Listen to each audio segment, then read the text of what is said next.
Бүхий л номыг бичээстэй нийцэж буй эсгээр нь жишиж үнэл. J.C. Ryle. Итгэл үйлчлэлийн Мирагийн номын тавиур.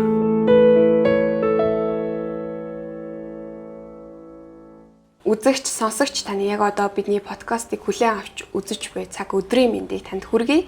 Итгэл үйлчлэлээс явуулж буй Мирагийн номын тавиур Христтгэл суурилсан номын төвчлөлийн подкаст маань цаашин дугаараа эхлэхэд бэлэн болсон байна.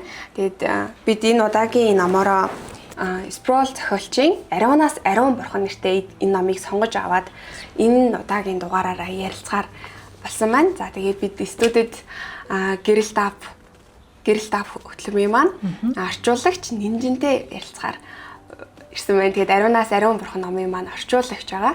Тэгээд та өөрийгөө танилцуулаад бас мөн энэ номынхаа зохиогчийн талаар бас бидэнтэй товч танилцуулах гоё. За сайн байна уу. Тэгээд бүгдэнд нь энэ өдрийн мэндийг хүргэе. Тэгээд энэ Ариунаас Ариун бурхан номыг манай гэрэл тайпын орчуулагч редактор Ариунгой өгчтэйгээ хамтран одоо бид хоёр орчуулсан байгаа. За тэгээд намайг болохоор Нинжин гэдэг. Тэгээд хэлсэнчлэн гэрэл тайпын орчуулагч байгаа. За тэгээд зохиолчийн тухай гэдгсэн шүү дээ. За Ариунаас Ариун бурханыг бол зохиолч доктор Sproul гой бол бичсэн байгаа. Тэгээд Монгол Америкийн нэгдсэн улсад 50 гаруй жил бол пасторын үйлчлэл хийсэн. За тэгээд 1971 онд одоо Легонор үйлчлэлийг одоо үүсгэн байгуулж дэлхийд даяар одоо маш олон хүмүүст хүргэсэн.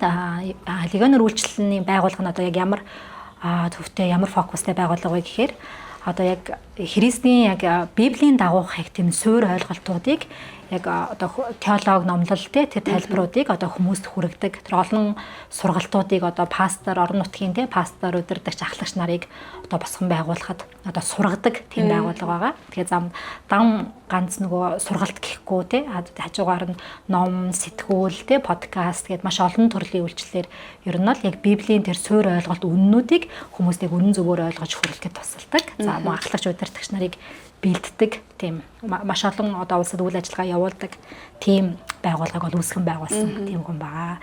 За зохиолчийн минь хувьд бол ер нь бол нөгөө реформер буюу одоо тэр шинжиллийн одоо тэр сайн мэдээг одоо ингээд эхлүүлэгч үүсгэн байгуулагчдын одоо нөгөө нэг хүн нь цагийн мөн одоо яг тэр бурхны яг ариун мөн чанар тэр зүйл дээр тулгуурлаад мөн өөр одоо ариун чанараа дүрдээ толгуурлаад одоо нөгөө яг Библийн тэр суурь ойлголтуудыг бол яг үнээр заадаг.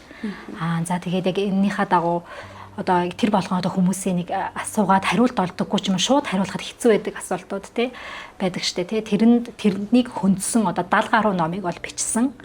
За тэгээ мөн одоо жоохон бяцхан хүүхдүүдэд зориулаад маш олон хүүхдийн зохиолуудыг бас яг Библийн тэр үннийг илэрхийлсэн эцснийг үннийг ойлгосон тийм номуудыг бичсэн одоо юм алдартай зохиолч байна.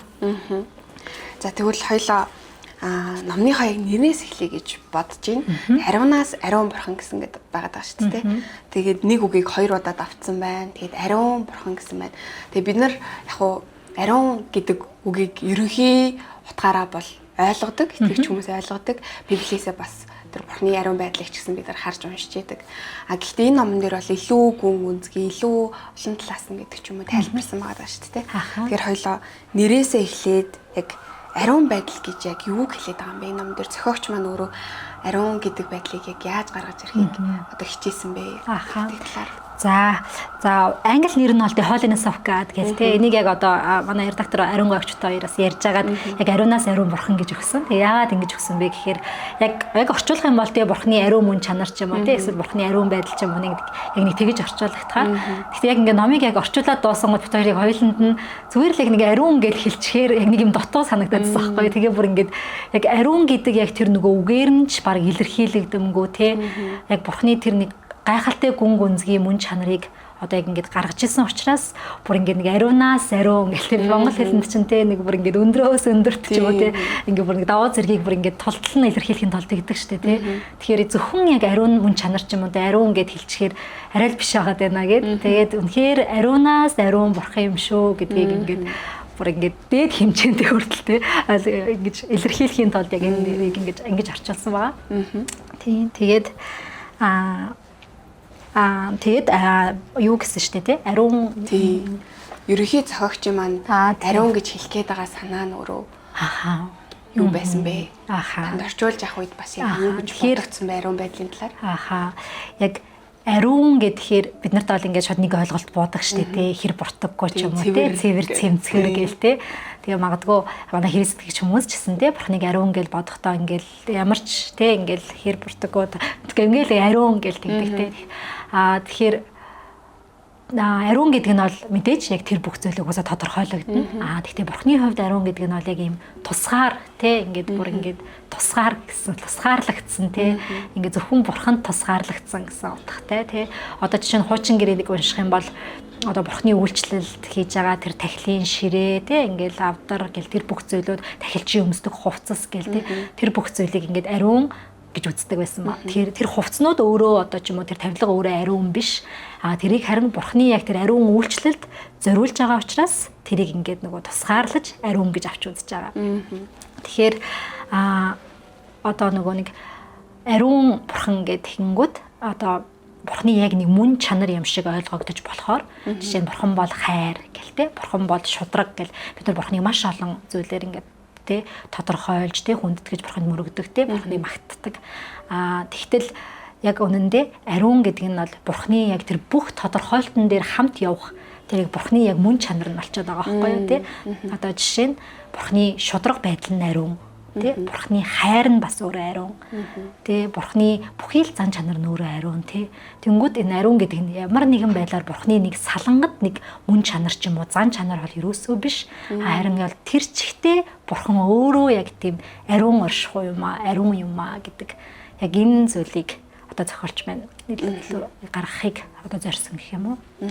Тийм тэгээ яг хуу номын тухайд гэх юм бол одоо яг нөгөө нэг ариун яг сая ингэж асууж штэ өөрөө асууж штэ тэ ариун ингээд яг ариун гэж яг юу вэ гэдэг ингэнгүүт надад бас ингээд яг тодорхойлдог гэсэн байхгүй. Зохиолч маань ч гэсэн яг энэ нөгөө номон дээр ямар ч тийм тодорхойлтыг бол өгөөгүй. Тэгээ бурхны ариун мөн чанар бол энэ юм а гэсэн ямар ч тийм тодорхойлт байхгүй. Энийг харин яаж тэгээ ойлын номноос яг юуг ойлгож авахыг хэрэг уншигчд маань яг өөрсдөө яг уншиж байхдаа ингээд за уусаа үгээр илэрхийлэгдэхгүй байна гэдэг ингээд хүлийн зөвшөөрнө. Ягаад гэвэл яг тэр бурхны үйлдэж байгаа үйлдэл тий бүтээж байгаа үйлс тий өөрийн хайртай хүмүүстэйгээ харилцаж байгаа тэр харилцаа тий тэгвэл бурхан ямар нэгэн байдлаар бурхан орж ирсэн л тий яг ингээд тэр ариун оршихуй тэнд явж идэг юм а гэдгийг тий тэр ямар нэгэн байдлаар бурхны тэр нэг ариун оршихуй нөлөөлөл орж ирсэн л тэр хүмүүсийн амьдралд ингээд шууд өөрчлөлт нөлөөлөл бий болж байгаа юм а гэдгийг л ерөн зохиолч байна шууд тайлбарлаж хэлээд байгаа. Энэ номоор хэмжүүлж. За тэгвэл номын эхлэл дээр нэг юм бурхны оршихуйг ирэн хайж байгаа зохиогч маань өөрөө оюутан. Тэгээд ийм бурхны оршихуйг бүр ийм онцгойгоор ирэн хайж байгаа нэг тийм хэсэг гардаг тийм. Энэ хэсэг дээр яг тэр коллежийн оюутныг тэгтлээ гэхээр бурхны оршихуйг одоо ирэн хайхад яг юу хүргэсэн болоо зохиогч маань энэ хэсэг дээр яг бурхны оршихуйг хэрхэн гаргадаг вэ? Төрсөлдөг вэ? Тий. Одоо нэг яг энэ зохиол бас Брүүлгайн хувьд болохоор яг тэр оюутан байсан үеийнхаа тухай зэрэс дурдсан байсан шүү дээ тий. Тэрэн дээр болохоор ингээд нэг тийм дуу хоолой өөрийг нь одоо ингээд дуудан сэрээгээд сүмийн одоо тэр хэсэг рүү хөтлсөн тухай ярьж байгаа байхгүй юу. Тэгэхээр яг ингээд зохиолчийн маань хувьд болохоор яг нэг тэрийг ингээд өөрөө үгээр илэрхийлж ингээд яг бас ингэж нөгөө тэгж энэ бол тийм зүйл байсан юм а гэж илэрхийлж бас өөрөө хэлж чадахгүй байхгүй. Тэр бол ингээд нэг ямар нэгэн дуу хоолой намайг ингээд яг ингээд дуудсан юм а гэд тэ. Тэгэхээр энүүгээр юу хэлж ийнэ вэ гэхээр бурхан одоо өөрийнхөө сонгож байгаа тэ өөрийнхөө дуудсан яг тэр хүмүүст ингээд өөрийнхөө тэр ариун оршихуйг илчлэхдээ тэр ямар нэгэн байдлаар ингээд гаргадаг гэд тэр хүмүүсийг дууддаг. Тэгээ магадгүй дуу хоолой ээж болно. Тэгээ зарим хүмүүсийн хувьд нэг тийм газар ээж болно тий одоо ингээд яг бурхантай уулзсан газар ч юм уу тий яг зарим хүмүүс гэрчлэл дээрээ ярьдаг штэ нэг газар л ороход яг ингээд нэг оршихуй бүрхээд авсан ч юм уу тий яг тийм байдлаар бурхан яг нэг өөрийнхөө хүмүүст тэрийг ариун мөн чанараа илчилдэг. Тэгээд тэр харин яг ариун мөн чанар тэр ариун оршихуй яг тэрийг арай л нэг өөр зүйл байна гэдэг нэг тухайн хүн өөрөө мэдэрсэн яг тэр даруйда тэр хүн ингээд бурхны өмнө ингээд хідэн хэсэг болж тий ингээд ундаг гэж байгаа байхгүй тий ингээд өөрийгөө ямар их гэмнүгэлтэй болохыг тэг ингээд за энэ зүйлийг угаасаа ингээд бүр ингээд харах ч ирэхгүй байна. Тэгээ би бүр ингээд би орон үнэхээр өчүүх юм байна гэдэг. Яг тэр бүхний мэдэрдгээ гэж хэлж байгаа. Тэгээд юу яддаг шүү дээ. Цаашаа үргэлжлээд ариун гэсэн ийм гурван одоо үг гуруулыг нэг үгийг 3 удаа давтсан юм бүлэг байдаг. Тэгээ энэ хэсэг дээр яагаад 3 удаа давтсан бэ? Тэгээ нөгөө нэг Израиль би буруу санааг бол Израиль үгийг 3 удаа давтна гэдг нь одоо тэр ингээ маш чухал гэдэг тэр ач холбогдлыг өгж байгаа гэд. Тэгээ би нөгөө бас хальт нэг тийм сонссон нөгөө нэг аудиогоор нь би өөрөө сонссон. Аудиогоор сонсоход маш гоё байсан байхгүй юу? Тэгээд нөгөө нэг оюун гэрлэгчтэй ярилцж агаад тэгээд орчуулагч нь бүр ингээд яагаад энэ үгийг ингээ 3 удаа ингэж хэлсэн юм бол тэгвэл эн чинь ийм ач холбогдолтой бол би ариун гэд сүүлийн ариун дээр нь бүр ийм ач холбогдол өгж унших хэрэгтэй байна гэдэг ч юм уу. Иймэрхүү ач холбогдлыг өгж ингэж бас судалж дуу оруулсан гэдээ ярьжсэн байхгүй. Тэрэндээ адилхан яг ариун гэсэн энэ 3 удаа давтж байгаа энэ хэсгийг та яривал түрүүн та хэлсэн шүү дээ нөгөө нэг бид нар бурхны ариун байдлыг хайхтаа өөрсдөө ингэж бутардгаа. Одоо жишээ нь энэ дээр Исая би золгүй хүнээ гэсэн байдаг ч юм уу те. Ахаар яривал. За яг тэр хэсэг дээр болохоор яг Исая гэдэг иш үзүүлэгчийг бид нар мэднэ те. Тэгээ Исая бол бусад иш үзүүлэгчдийг одоо айгуу дээд гаралтай те. Хааны ордонд шууд орж гардаг те. Тийм хүн байсан. Тэгээд тэр хүн бол хаанаг яг энэ бүлэг дээр бол нөгөө хамгийн анх яг тэр нөгөө бурхныг харчиж байгаа юм л да. Тэгээд ингээд шууд тэр хэсэгтээ яг ингээд бурхныг харчингуудаа ингээд нөгөө бутарч унаад те. Ингээд би бүр те ингээд за би таны юу харчваа гэдтэй би бүр ямар ч зөксгүй хүн штэ гэдэг яг тэр байдал руу орчоод тэгээ дараа нь ариун гэж хэлж байгаа штэ тий. Тийм тэгэнгүүт яг тэр үед нөгөө Исаягийн амьдралд нэг өөрчлөлт болж байгаа юм л да нөгөө бурхан яг өөрийнхөө ариун мөн чанарыг ингээд Исаяд илтгээд одоо илэрхийлсний дараа Исая маань одоо нөгөө иш үзүүлэгч Исая маань тий одоо нөгөө яг тэр бурхны ариун мөн чанарыг мэдэнгүүт ингээд барьц алдаад яг учраас олхоо болоод тэгээд ингээд нэг самгардаад баг ингээд үхлээ гэдэг чааштай баг өөрийнх нь юу сонсохоор тэгтээ дараа нь болохоор бурхан ингээд яг тэр зүйлээ ингээд Исая өөрийнхөө хинбэ гэдгийг бурхныг ямар ариун бэ гэдгийг мэдрээд өөрийнхөө хинбэ гэдгийг ингээд мэдэрчээ яг тэр агшинд яаж байгаа юм бурхан нөгөө нэг асуултаа асууж байгаа юм л та Исаягаас одоо хэнийг би явуулах вэ гэдэг тэгмэд Исая намайг явуулаач гэдэг тий. Тэгэхээр эндээс харахаар яг бурхны одоо нөгөө нэг яг ариун мөн чанараа тухайн хүнд гимт нүгэлт хүмүүст тий илэрхийлээд тэгээд тэр ариун мөн чанар нь тэр хүмүүсийг цэвэрлсэний дараа тий одоо ингээд өөрийнхөө тушаалыг өгөөд яг тэр даалгавраа гүйцэтгүүлж байгаа юм л да. Тэнгүүд яг Исая тэр үед ингээд яв бурхны дотор ингээд за би явахад бэлэн болсон гэдгийг мэдэрч байгаа тийм тэгээд сүрэн хэлсэн штэ Израильд 3 удаа давтагдаг Библиэлд бас тийм ер нь бол нөгөө давтагдаг өгнүүд олон байдаг штэ тийм тэгэхээр яг юуг нь хараад үзэх юм бол яг маш чухал гэж үзсэн. Тэ үнэхээр мартаж боломгүй шүү. Үнэхээр чухал шүү гэсэн үгийг бол ялцчгүй 3 давтдаг. Тийм. Гэхдээ бас бид нар Библиэд тэр болгон баяг ингээл давтцсан бурхан бол хайр ч юм уу. Эсвэл бурхан бол шадрах ч юм уу. Тэ. Яг тийм давтагдсан мөрөөдийг тэр болгон уншдаггүй шүү дээ. Тэ.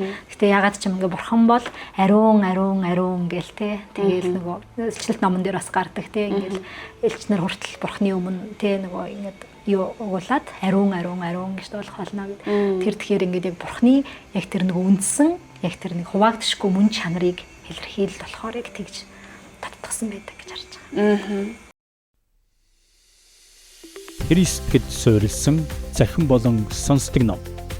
Bible podcast-ийн цогц платформ. Өөрийгөө гэрэлтүүл, амьдралаа гэрэлтүүл. Гэрэлт айп хаанч хизээч хам. Гэрэлт айп. Нөгөө Петр нүгэлт намайг орхиоч бас нөгөө пастор явж өнгөрлөө гэдэг нэг юм тоглоом маягаар нөгөө цоглааны хүмүүс бие биетгий ярьдаг байсан гэсэн шүү. Тэнгүүд бид нар нөгөө цаанаасаа тэр ариун байдлаас магадгүй зүхтж идэг юм шиг тэр зүйлээс одоо дайжж идэг тийм төхөд гарч ирж байгаа шүү дээ. Энэ талаар ярил одоо жишээ нь пастор явж өнгөрлөө гэдэг жокийг сонсогч нарт бас та ингэ ойлгомжтойгоор ярьж өгвөл тэр надад бас айгүй юм бодогдуулмаар санагдсан байхгүй юу? Тэгээ нөгөө нэг тийм тэр хэсэг болохоор нөгөө хоолны ширээний ард тий тоглоом нэргээ хийж сууж агаад тэг гинт хүн болгоо нөгөө чимээг болчингууд нэг хүн болгон бүх хүмүүс ярьж байгаа амар ярьж байгаа гинт чимээг болчингууд нэг тийм сонин уур амьсгал үсээд идэг шүү дээ тий. Тэгэнгүүт нөгөө нэг нь тоглоомоор тий пастор явж өнгөрлөө гэд.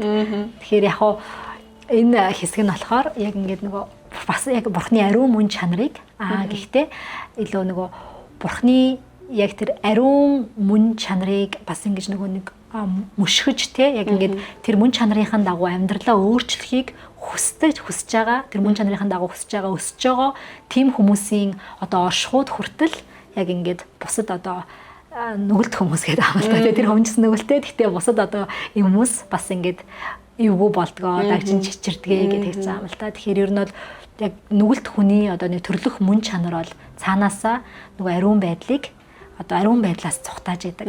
Тэгээ саялсан Петр шууд ингээд нөгөө Есүсийн яг тэр нөгөө загас барайл гараад ирсний шууд дараахан шууд мөргөөлтэй ингээд намайг орхиоч гэдэг жагаа тийм тэгэхээр угаасаа ингээд би яагаад ч тантай хамт байх боломжгүй хүн юм байна гэдгийг хүлээн зөвшөөрж байгаа тийм одоо энэ хэсэг нь юм байна л да. За хүн ингээд нөгөө яг бурхны одоо яг ариун мөн чанарын дагуу амьдралаа яг ингээд өөрчлөхийг хүсээд мөшгөөд ингээд хичээх үед бас яг тэр бурхны ариун оршихуй одоо тэр хүнийг ингээд дагж идэг.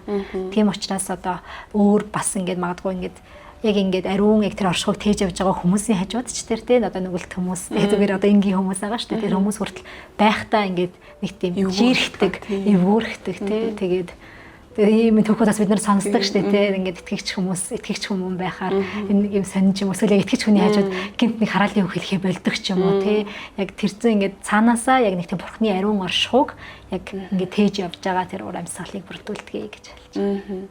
Тийм тэгээд түрүүн бас таны яриад донд итгэгч биш хүмүүс ялангуяа айгу асуудаг штэ надаас ч гэсэн найдууд маань магадгүй асуужсэн. Тэгээ бурхан ч байгаа бол хаана байгаа юм бэ ингээд харагдах байдлаар нүдэнд харагдах байдлаар ингээд харъя л та гэдэг ч юм уу тий. Магадгүй итгэгч хүмүүс ч гэсэн хэзээ нэгэн цагт тэгж бодож исэн байж магадгүй. Тэнгүүд бид нар ингээд харах байтугай ингээд тийм өөрөө бид нэр өөрсдөө тисэж үлдэхээргүй зүйл байгаа байхгүй тий. Тэрийг бас зохиолч маань айгуу сайн ингэж гаргаж тайлбарлаж өгсөн юм болов уу гэж бодсон. Аха. За тэг яг энэ тухай яг нэг номын яг сүүлийнхээ 2 дахь бүлэгт гардаг. Тэгээ энэ дээр болохоор нэр нь болохоор одоо үзэгдэх бүхнийг давж яг үннийг олж харах нь гэдэг хэсэг байгаа. Тэгээ бүлэг байгаа.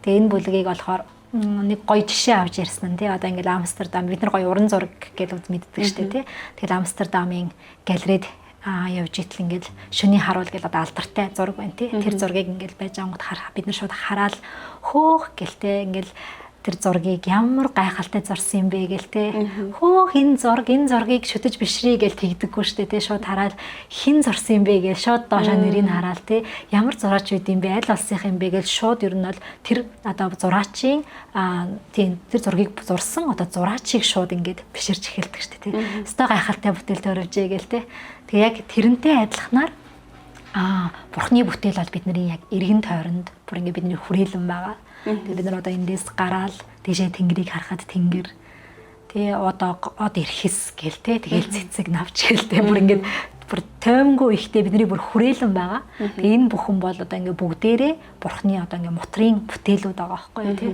Тэнгүүд энэ бүтээлийг хараад те бид нар тэр вау гэдэг дуу алддаг тий одоо ямар ч байгалийн гоо сайхныг давах зүйл байдаггүй шүү дээ тий. Тэгвэл тэр гайхалтай бүтээл тэр болгоныг ингээ хараад бид нар вау гэл энэ бүх зүйл ингээл яг өөрөө л ингээд байж исэн юм шигээр заримдаа ингээд бодоол зүгээр өнгөрдөг. Тэгтэл яг үнэндээ тэр бүх зүйлийг бүтээсэн бүтээлч гэж тий бүтээгч байгаа шүү гэдгийг бурхан одоо тэр бүтээлүүдээрээ дамжуулж одоо харуулсан байдаг. Тэгээд одоо дуулалт номыг ингээ уншиж байгаа юм бол Давид олон бусад дуулын зохиогч нар айгүй олон яг бурхны тэр нэг гарын мотрын бүтээлийг ингээ шагшран магтсан дуул номуудыг бүтсэн байдаг штэ тий тэнгэрийн оддыг хараач гээл тий та бүтээсэн гэж төг төмдийн хизээ ингээл тий тэнгүү номон дээр бичснээр болохоор зохиолч маань болохоор тий хэрвээ одоо ингээ шинжлэх ухаан айгүй хөгжчихсэн тий бүр ингээл бид нар дэлхийгээс хэдэн мянган километрийн цаана байдгийг тий ингээл тооцоолоод ингээ гаргаж ирсэн тэрийг тэд нар Давид те тэр тухайн үеийн зохиолчд мэдсэн бол бүр юу гэж очих байсан болоо гэх те тэд нар мдээгүй байсан хэрнээ те бурхны тэр бүтээлийг те ямар гайхалтайгаар тэгж бишрэн хүндэтгэж те тэр бүтээлийг яг давж цаана байгаа тэр бурхны мөн чанар те яруу алдрыг харж исэн нь бол үнэхээр гайхалтай гэж хэлсэн байгаа л да. Тэгвэл яг энэ таны ярьж байгаа бүлэг дээр нөгөө бурхны яруу алдраа илчлэх үед ийм 3 одоо ширээтэй хөлшиг одоо чиний ширээ 3 үлтэй биш ээ. 3 үлтэй ширээгээ зүрлж ярьж байгаа хгүй. Тэр нь болохоор сайн сайхан, үнэн, гоо сайхан гэдэг энэ 3 зүйлийг ярьдаг шүү дээ. Тэгээ надад энэ гоо сайхан гэдэг хэсэг айгүй ийм содон сонсогдсон. Гоо үзэсгэлэн бурхныг илэрхийлдэг гоо үзэсгэлэн гэж юу вэ гэдэг ч юм уу. Энэ айгу сонирхолтой сонсогдчихсэн надад. Тэгэхээр энэ талаар сонсогчдоо үзэгчдээ хуваалцвал. Тэгэл сая яг хэллээ те бурхан бол угаас яг бүх бурхан бол өөрөө маш имих цэгцтэй те үнэн тэгээд яг бурхны гоо сайхан гэдэг тэр зүйл нь болохоор зохиолч маань энэ дээр бол ингээд хэр баргийн бид нар ингээд нөгөө яг бурхныг яг гоо сайхан тэр гоо зэрэг ч юм уу тэрийг ингээд нэг өнгөрүүлчих гээд байдаг ч юм уу те эсвэл яг тэр хэсгийг орхидуулахгүй яг дотроос нь үнэн бодит фактыг хайгаад ч юм уу те бурхан бол тийм юм аа гэж бурхны тухай судалж мэдлэхтэй ингээх талтай байдгаа гэдэг ч жаа те харин яг бурхны тэр гоо сайхан гэдэг нь яг тэр бүтээлээр нь дамжуулж бид нэр яг харж болно гэдэг хэлж байгаа юм л та тийм. Тэгэхээр одоо яг уу орчин цагт ингээд хүмүүс ингээл хитрхий завгүй тийм ингээл гараал энэ дэлхийн ертөнц угаасаа л байж явах хэрэгтэй юм шиг тийм. Тэгэл тэр гол тий цэцэг шигээс угаасаа л ургаж явах хэрэгтэй юм шиг хажуугаар нь ингээл өнгөрдөг тийм. Гэтэ ингээд яг ингээ хэсэг жоохон пауз аваад тий зогсоод нэрээ би чи яг юун дотор амьдраад байгаа вэ? Тэ ингээд ямар дэлхий дотор байгаа гэлээ би чи хэний бүтээсэн дэлхий дотор яваад байгаа гэлээ гэ тэ тэрийг ингээд нэг хэсэгэн зурч гисэн ингээд тунгаагаад яг үзэх юм бол яг тэр тэ ийм агуу тэрэн бүх зүйлсийг бүтээсэн тэр бурхны тэр гайхалтай яруу алдрыг тэ олж харж өөрөө ирэхгүй ингээд бурхныг шагшран хүндэтгэх болно гэдэг хэлж байгаа. Тэгээд яг хоо Христ итгэгч хүмүүсийн хувьд болохоор бас нэг гоё жишээ авсан нь нэг одоо арай Христэд бас хүмүүсийг бодвол нэг нүдний шилтэй гэдэг юм л да. Тэгээд тэр нүдний шил нь болохоор юу вэ гэхээр бид нар болохоор яг тэр бүтээлийг одоо магадгүй зарим хүмүүс тэр бүтээлийг хараад тэр хүрээл зогсчихж байгаа тийм гоё юм аа сайхан юм аа гэл харин бид нар болохоор яг тэр бүтээлийг бүтээсэн тэр бүтээгчийн тэр яруу алдрыг тэрнээс одоо үзэгдэж байгаа харагдж байгаа тэр бүх зүйлсээс одоо давж яг тэр яруу алдрыг олж харах тийм нүдтэй тэр нүдний итгэлийн нүдний шил гэж нэрлэдэг байгаа. Тийм гайхалтай одоо нөгөө нэг эрх мэдэл гэх юм уу те эсвэл нэг гайхалтай одоо завшаан одоо биднэрт одоо бурхнаас ирсэн байдаг юм аа гэдэг. Тийм яг тэгээд энэ ном тэрчгтээ ингээд ариун байдлын талаар ингээд холбоод ярьсан байгаа гэж хэлсэн. Тэгээд таны хувьд яг ингээд орчуулж явах үед онцгой санагдсан хэсэг ч юм уу эсвэл магадгүй гэрчлэл ч юм уу яг түрүүн бас хоёлоо эхлэхээс өмнө ярьжсэн шүү дээ. Яг тэр талаараа илүү өөрийнхөө зүгээс ямар байсан бэ? Яаж санагдсан бэ? Бас онцгой сонсогчтой хаалцахыг хүсэж байгаа зүйлээ л хаалцаж. За миний хувьд болохоор за яг энэ нөгөө ариунаас ариун гэ бурхан номыг орчуулах үед болохоор би яг өөрөө нөгөө нэг гадаадд байсан байхгүй. Тэгээд ер нь аль яг нэг сүнсний хувьд бид нар хуурай гэдээ ярьдаг штэ тий. Тэгээ ингээд нэг хэцүү яг яах гээд байгаа нь мэддэхгүй тий. Ингээд нэг бурхнаас ингээд нэм асуумаар байдаг. Гэтэ яг юу гэж асуухаа мэдэхгүй тий. Эсвэл яг энэ нөхцөл байдлыг яаж давж гарах уу ч юм уу тий. Эсвэл ингээд нэг заримдаа зөвл ингээд нэг юм жолоогүй болцсон юм шиг үе бас амьдралд ингээд гардаг штэ тий. Ингээд хаашаа явах хаш мэдэхгүй ч юм уу тий. Ер нь яг хаяах гээд байна ч юм уу тий. Хувь хүн болгонд нэг тийм амьдралын үе байдаг баг л та. Тэгээ миний хувьд яг тийм үе байсан байхгүй. Тэгээд яг нөгөө яг л түрүүний хэлдэг шиг яг эндээс ийм юм а гэсэн би яг баттай зүйлийг бол үнэхээр ингээд олж аваагүй. Гэхдээ яг ингээд орчуулад эхлэхэд л ингээд нэг ер бусын яг нэг тийм ариун оршихуй намайг яг ингээд хочаад авах шиг болсон байхгүй. Тэгээ энэ нь болохоор яг миний тэр орчуулж ирсэн одоо ариун дайн ба амар тайван гэ бүлэг байгаа байхгүй. Тэгээд тэр бүлэгтэй ер нь шууд холбогдчихсэн. Тэгээд тэр бүлэг дээр болохоор бурхан юу гэж хэлдэг вэ гэхээр зохиолч маань юу гэж хэлдэг вэ гэхээр тий бурхан бидэнд одоо Христ итгэгч биднэрт одоо өөртөөгөө тэр ариун дайн зарлахыг бол зөвшөөрдгөө гэд. Тэгээ энэ дайн бол дайн гэхээр бид нар дандаа дайсагнах тий ялах ч юм уу тий тэгж ойлгодог. Гэхдээ харин энэ бурхны зөвшөөрдөг хүлээн өөртөө энэ дайдахыг хүлээн зөвшөөрдөг дайн бол дайсагнах дайн биш тий харин яг эцэст нь тэр амар тайвныг олж авах дайн байдаг юм а гэд. Тэгээд дайн ихлүүлнэ гингүүд одоо бид нарыг одоо зөвлөлт амьдрал дээр юу яаж болох вэ гэхээр бид нар зүрх сэтгэл дотор байгаа тэр зөрчилдөөн тэ бурхнаас асуумаар байгаа асуулт шудраг ба санагдж байгаа зүйлс тэр бүхий л одоо мэдрэмж тэр зүйлсээ тэр бурхны өмнө зүгээр ингээ нээлттэй авчираад асгах гэсэн үг. Тэ одоо жишээ нь бурхан яагаад энэ зүйл миний амьдралд болж байгаа вэ? Тэг яагаад яг тэгэх гэд тэр хүн надад ингэж муухай шудраг бас хандсан бэ гэл тэ. Эсвэл яагаад одоо зөвхөн манай их оронд ийм юм болж байгаа вэ? Тэ одоо ингээл дайнд ажинтай улсын хүмүүс бас байгаа штэ тэ. Тэгэл юу ч хийж олно те ямар нэгэн байдлаар ингээд тэр ихтгэл дотор ингээд тэмцэлдэж байгаа тэр зүйлээ яг ингээд мэдрэл хэцүү байгаа л бурхан байна уу байхгүй юу, бурхан намайг сонсож гин үү сонсохгүй байна уу ч юм уу тий. Их тэгэл байгаад ах биш. Харин бүгдийг нь ингээд бурханы өмнө авчираад ингээд асуу. Одоо жишээ нь тэрийг ол жишээ нь одоо Библийн түүхээс харах юм бол одоо Йоб байна, тий, Хабакук байна, Яков гэд айгүй олон хүмүүс байгаа байхгүй бурхантай яг ингэж тэмцэлдэж ирсэн. Саул тийм.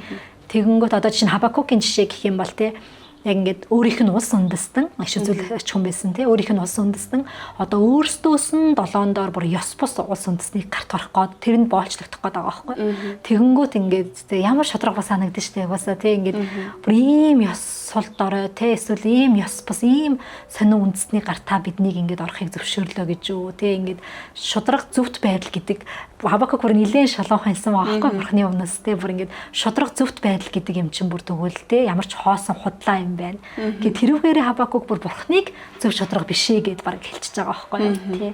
Тэгэнгүүт ингээд бурхны хариулт нь ингээд ерөөсөө ингээд нэг юу лээ. Шууд ингээд Хабакукийн одоо нэг асууж байгаа асуулт ч юм уу тэрэнд ингээд шууд одоо үгүй ээ би шудраг би ол зөвхөн ариун та нар ийм учраас энэ юунд орж байгаа маа гэдэг бол хариулт байгаагүй. Зөвхөн бурхан өөрийгөө хинбэ гэдгийг Хабакукт хэлчихэж байгаа байхгүй. Одоо Хабакук бол ингээд үндэсний хэмжээнд ингээд юу асуулт асууж байгаа байхгүй бурханаас. Тэгэнгүүт бурхан Хабакукийн яг хувь хүнд өөрт нь би бол тийм агуу бурхан юм а гэдэг тэр ариун оршихуйгаа илчилчихэж байгаа яг тэр үед нь. Тэгэнгүүт яг тэр бурхны нэг ариун оршихуйг хувьчлан тэр хүн мэдээд тэгээд зөөр ингээ хэлэх үггүй болчихж байгаа байхгүй. Тэгээд бурхны өмнө ингээд нөгөө шууд бууж өгөөд тэгээд одоо өөрөө бүр тий одоо ингээд анх юугүй байсан ч одоо үхрээ юу манай одоо ингээд мал сарвчтэй үхэргүй байсан ч тий ингээд хатаж ганцсан чсэн тий өвс ногоо хатаж ганцсан чсэн бид одоо бурхан дотроо баярлан хөөрөх болно гэдэг одоо юугаар шүзүүлгээр дуусгаж авахгүй. Яагаад гэвэл яг нэг бүлгийнх нь өмнө амар тэг тэмцэлжсэн хүн чинь 3 дугаар бүлэгтээ бараг тэг юу чгүй хатаж хорч хийжсэн чсэн бурхан таны дотор би баярлан хөөрөх болно гэд. Тэгээд бурхны яг ариун мөн чанар хүний амьдралыг ингэж л яадаг. Магадгүй яг ингээд таны тэр зөрчилдөж байгаа асуудал хэцүү байгаа зүйлстэй ингээд бурхан шууд яг хариулт чи өгөхгүй гэж болно тий. Чи энэ зүйлийг буруу хийсэн болохоор чи ингээд заваад таамаа ч юм уу тий эсвэл энэ тэрнээс олж байгаа юм а ч юм уу тий. Тийм хариулт яг хүссэн хариултаа та магадгүй авахгүй гэж болно.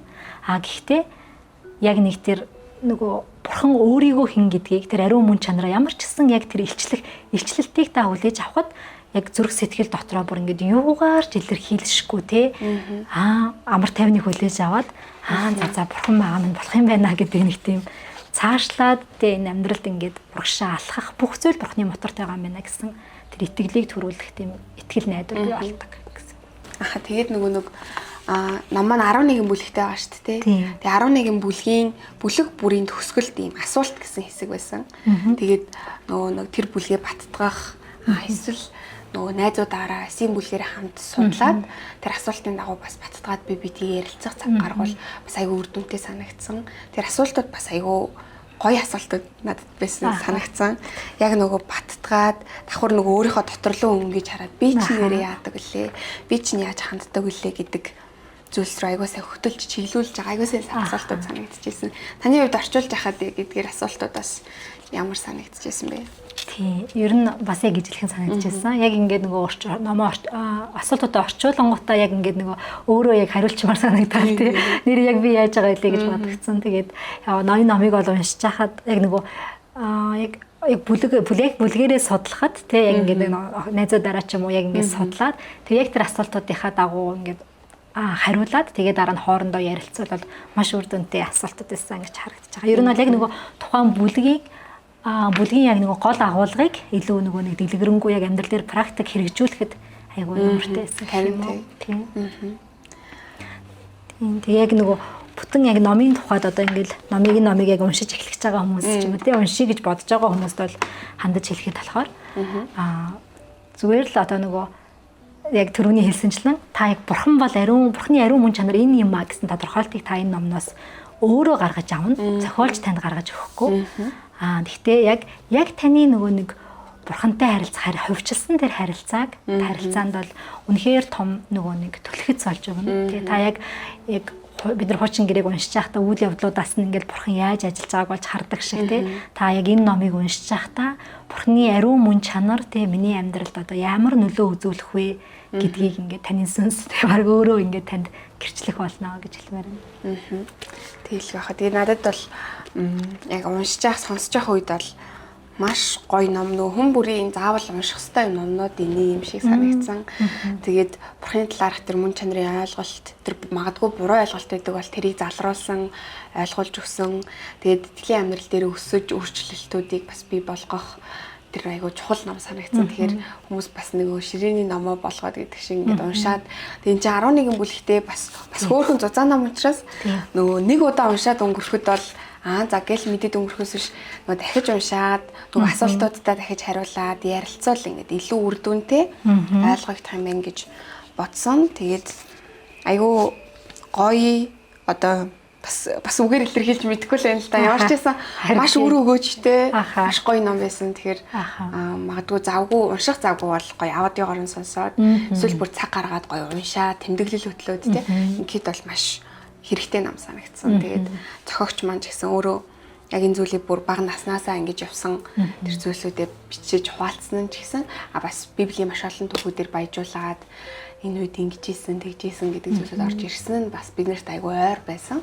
Тийм болохоор бас үзэгч сонсогчдоос маань бас уншихыг хүсэх юм бол гэрэл давт маань аудиогоороо байгаа. Тэгээ бас биетээр ингээ хэвлэгдсэн, хөдөлтаалагдж байгаа учраас хизээд ингээд аваад уншихад боломжтой байгаа шүү гэдгийг бас дахин хэлье. Тийм. Тэгээ зохиолч маань бол уусаа яг нэг өөрөө бас хүүхдийн номын зохиолч гэсэн чинь 70 гаруй бас номуудыг бичсэн тий. Тэгэхээр энэ зохиолч маань бол яг нөгөө уншихад төвхтэй ч юм уу зарим теологийн хэцүү зүйлсүүдийг байдаг ш. Тэрийг бол ингээд маш ингээнээр тий ямар ч хүн ингээд уншихад ойлгомжтой байдлаар ер нь бол ингээд асуулт үлдээхгүйгээр тайлбарлаж чаддаг юм гайхалтай юмд зохиолж байгаа. Тэгээ бидний бас Мирагийн номын тавиурт дахин нэг юм гайхалтай эзнийг алдаршуулсан, эзний мөн чанаруудыг хүмүүст ойлгуулсан юм гайхалтай ном нэмэгдэж байгаа тас аюух баяртай. Тэгээд бидэнд цаг зав зориулаад энэ орчуулсан номныхоо талаар тэг би нөгөө ингэж ярих амар дуртай болоод байгаа байхгүй. Орчуулсан гэдэг чинь ингээ хүүхэд шиг ингээ үлгэдэж аваад тэ бөөцөлөөд ингээ хүмүүст бас таниулж байгаа учраас их таны бас хүүхэд шиг байдаг бах.